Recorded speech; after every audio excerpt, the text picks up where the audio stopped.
Para sa ating last leg ng pamamasyal, Sock Sergeant style, alamin natin kung anong pwedeng ipasalubong sa ating loved ones aside from seafood. Ano po bang pwedeng bilhin para mabigyan ng pasalubong yung mga, alam mo na, pamilya? Yung produkto ng Sige po. South Cotabato, durian. Durian. Durian jam. Mangosteen. Mangosteen. Ano po ba yung Mga- bestseller niyo po dito? Bestseller namin yung makapuno jam. Puno siya. Madalang lang yan. Guava jelly. At least wala kayong traffic jam sa labas, no? Oh. Maayos. Maayos. Tinapay lang ang katapat ng iba't ibang jam at fruit jelly na ino-offer nila rito. Sa 150 to 200 pesos kada bote ng kanilang jam, hindi na masama. But wait, there's more! Meron po ba kayong pwedeng matikman lang para at least masubukan lang po Meron kaming natin? hinanda yung organic na juice. Natural na fruit juice po. Organic na juice. Guyabano calamansi po yung prepare. Yung po ba'y binibenta nyo rin? Oo. Ito po yun. Yung mga concentrated na juice. Ay, mga concentrated. O, sige po. Tingnan po natin. Okay. Ito pa. Yan. Ako na. Marami po bang guyabano dito sa Mindanao?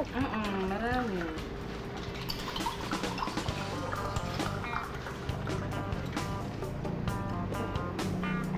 Sabihin mo nga. Parang hindi ko pa natikman.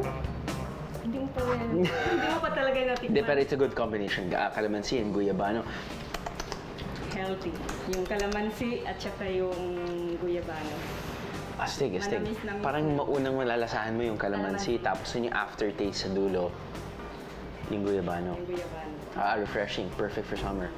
At saka maganda kasi organic. Organic pa? Natural fruit juice. Walang additives. Walang iba. Tapos maglalagay ka pa ng vodka o bra. Just Yan. kidding. The best for... Sorry. From sweet to bittersweet. Ito naman ang kanilang version ng dark chocolate. Cacao and Okay. cocoa sugar po yung asukal. Alright. Pwedeng spicy kung gusto mo. Sige po. Ano po yung bestseller nyo? This one? Sige.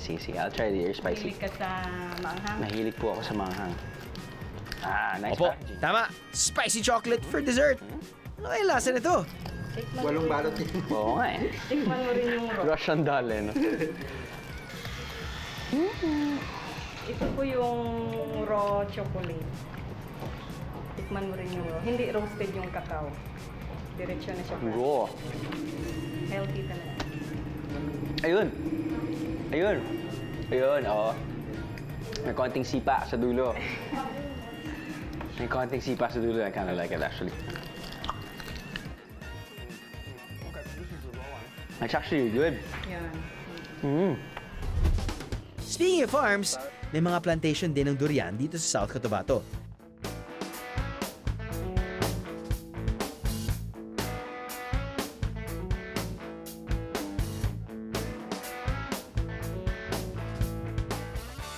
Kaya naman guys sa Davao, kung ano-ano na rin klase ng pagkain at pasalubong ang durian flavored.